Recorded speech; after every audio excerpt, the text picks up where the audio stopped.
এত চমৎকার চমৎকার সিনেমাগুলি করা হয়, চমৎকার, খুব ভালো লাগে, খুব চমৎকার লাগে। সেজন্য সবাইকে আমি আন্তরিক ধন্যবাদ জানাই যে আমাদের যে মেধা আছে সেটার জন্য আরো সুন্দর সুন্দর চলচ্চিত্র নির্মাণ হচ্ছে। সম্প্রতি একটি সংবাদ সম্মেলনে শেখ হাসিনা বাংলা সিনেমা নিয়ে কথা বললেন।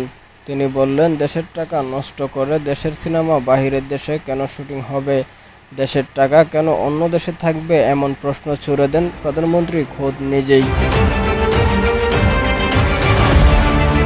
এই সময়ের ব্লকবাস্টার সিনেমা তুফান নিয়েও কথা বললেন প্রধানমন্ত্রী। তিনি বললেন, এই সিনেমাটি বাংলাদেশে শুটিং করলে হয়তো অনেক টাকার অপচয় কম হতো। আমি দেশের মানুষদের জন্য কোনো কিছুর কমতি রাখিনি।